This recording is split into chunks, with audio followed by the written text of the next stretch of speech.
It's Divas That Care Radio. Stories, strategies, and ideas to inspire positive change. Welcome to Divas That Care, a network of women committed to making our world a better place for everyone. This is a global movement for women, by women, engaged in a collaborative effort to create a better world for future generations. To find out more about the movement, visit divasthatcare.com after the show. Right now, though, stay tuned for another jolt of inspiration. Namaste and welcome to the Divas That Care Network. I'm your host, Gia-Raquel Rose, owner of Airs Above Yoga, and you are listening to Above the Ground podcast. If this is your first time tuning in, our network is in its 14th year and listened to in over 30 countries. I'd like to personally thank you for giving me the gift of your time. It's an honor to hold space with you. And today I would like to talk a little bit about probably one of the most underrated, and I say that because it's the most important poses in yoga, Savasana, better known as corpse pose. It is the pose of complete and utter stillness practiced at the end of what should be every yoga practice to allow the body to process all of the movements, all of the breath work, all of the mindfulness that it was just gifted with. And so when we talk about Shavasana, I had an experience that prompted the idea to begin at the end and bring this podcast back to life by revisiting the rebirth of Shavasana in the irony of its aptly named corpse pose. And the reason for that is when this came about, I participated in a yoga class as a student with unbeknownst to the teacher that I was also a yoga instructor. And the class was wonderful. And as an instructor, I have come over the years to truly appreciate and understand the importance of Shavasana to the practice and how you can actually cultivate Shavasana as its own practice at the end of every day. If you're feeling stressed out or tired, it's almost a gateway to a meditation practice if you are potentially a little bit type A and someone who is not prone to accessing stillness within yourself. And so as we moved through this practice and we came to the quote unquote typical sequence of poses that culminate a traditional hatha or even sometimes a vinyasa yoga class, we came towards the end and I was blissfully laying in my reclined spinal twist and gradually making my way onto my back to prepare for Shavasana. And instead of receiving a few moments for quiet, peace, and relaxation, the particular instructor, who shall remain nameless, cued us directly to come from the ground into a seated position and end the class without Shavasana. Eep. So, much to my dismay and chagrin, I followed the instructions and quietly left the classroom. But a little short while later, I don't know if it was a few weeks, I had a conversation with another yoga instructor, friend of mine, who also happened, I call her my yoga mom. She is an amazing, wonderful woman. And I shared this experience with her. And the look of horror on her face, mimicked the horror that I felt when this very, very important piece of the practice was overlooked. And so I don't want to harp on any negative, but what I do want to say is, what a lot of yoga students may not realize is that the instructor is under not only a time constraint with regard to wherever they might happen to be holding a class, and there are all these things that they are also taking into consideration when operating through a practice. I know when I first started teaching, I used to write out my classes and I used to have every pose, and I always tried to squeeze way too much in. And instead of literally letting it flow, I tried to control it because, of course, I did, because that's part of the practice. And when you first start out, you want to be as prepared as possible. And generally, it leads to being over prepared. But in this instance, I really came to realize that it is in the instructor's hands to hold that space. and to create that space for their students to have what is arguably the most important part of the practice in the moment, and that is Shavasana. And so, just to talk a little bit about why it's important.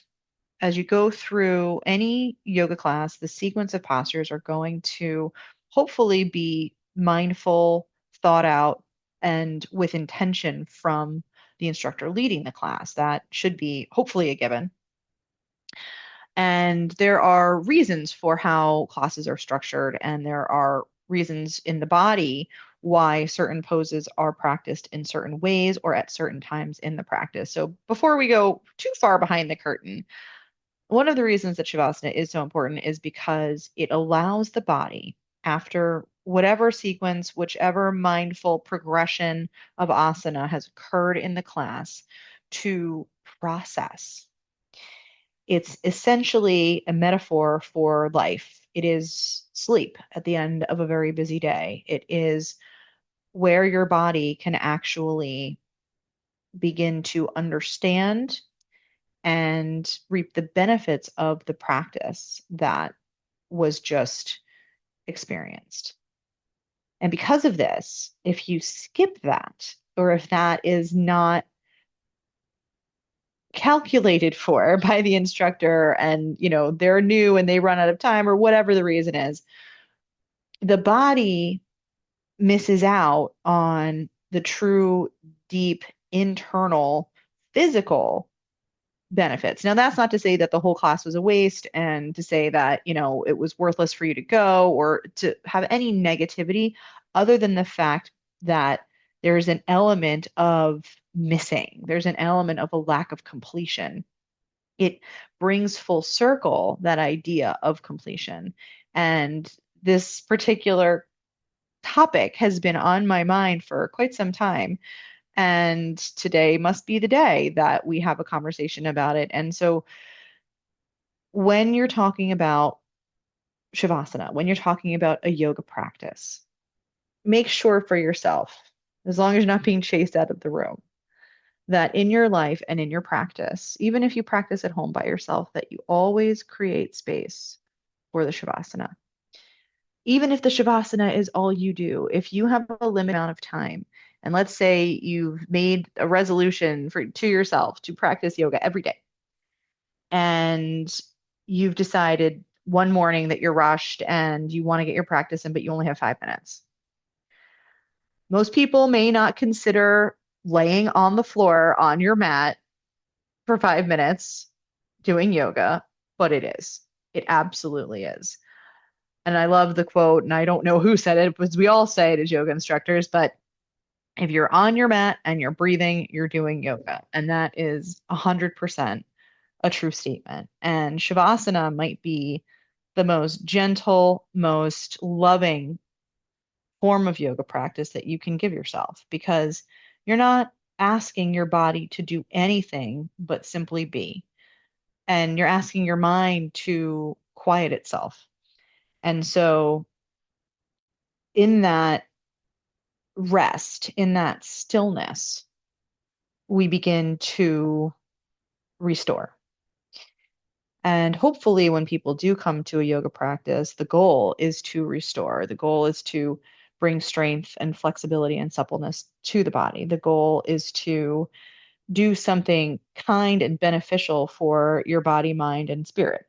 And so I believe that this one singular particular pose encompasses all of those intentions in the simplest, most raw, most basic form. And so I just want each and every one to appreciate the beauty of simply laying on the floor, being supported by the earth beneath you, releasing and relaxing completely and fully with your body, your mind, and your breath. And no matter what is going on in your world or around you, that you in this moment with yourself are practicing yoga at the highest level. It might not be a fancy inversion. It might not be, getting your heels down in downward dog. It might not be looking like Instagram yoga models, but that stillness is the highest form. And I will share a little known secret, and maybe this is me, I can't speak for any other yoga instructors, but when you're holding a class, or even when you're working with private clients, which is what I generally tend to do, it starts to become a little bit of a kind of inside joke with yourself as the instructor, because watching your clients or your students in Shavasana shows you so much about where they are and their ability to be still. And a lot of times, the people that are highly accomplished, top in their field, just awesome human beings. And I truly mean awesome as in awe-inspiring human beings. And I've been privileged to work with many very, very um, VIP people, I will call them, on so many levels, just wonderful humans. And in their Shavasana practices, very hard for them to lay still for more than a minute or two. It's a very, very large challenge. And I think that we find that in our lives, in our high performance driven, ambitious existences, and not everyone is that way, but a lot of people who come to a practice to better themselves tend to have a little bit of that ambition and that internal awareness. It's very hard for them to settle.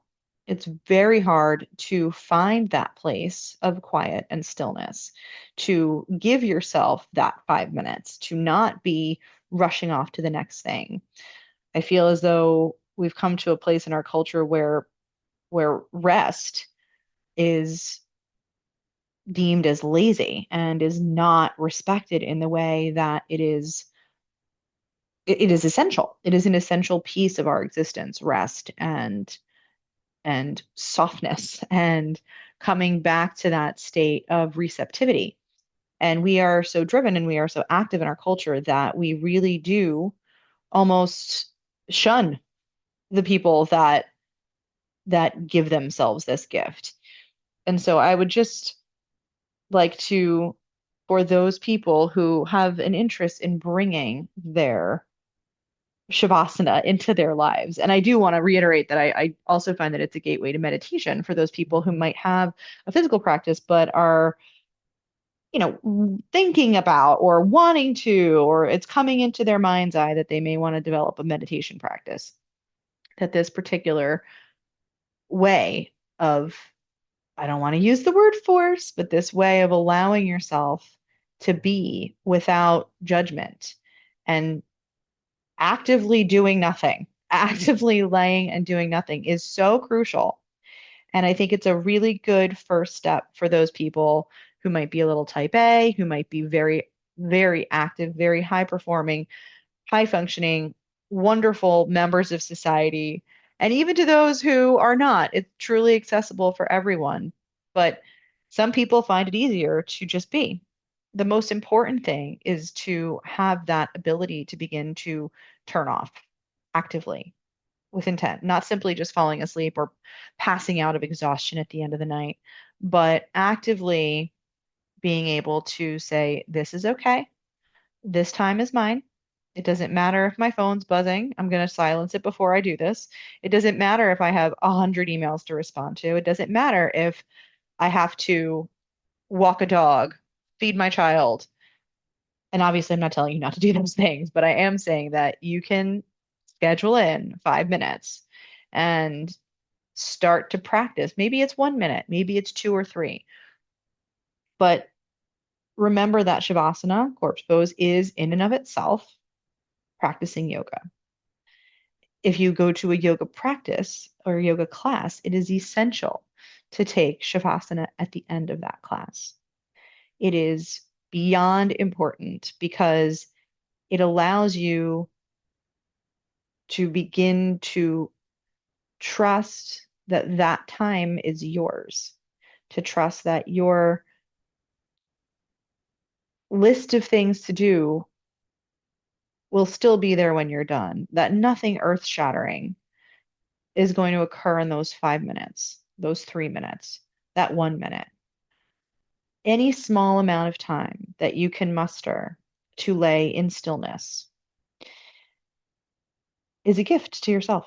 And it is a stepping stone or a very small rung on a ladder where the next rung is highly accessible. And so that you don't feel like you're reaching above and beyond your perceived self limitations. Remember that everything can be broken down into smaller and smaller pieces, and that challenges can be worked through by breaking them down. And I think that Shavasana is a way to allow the stillness to fill your life. And the more you practice it, the more you will be able to cultivate it in your life. And coming from stillness, I think that you can come from a place of reaction to a place of creation or a place of living your life as opposed to reacting to the occurrences that happen in your life.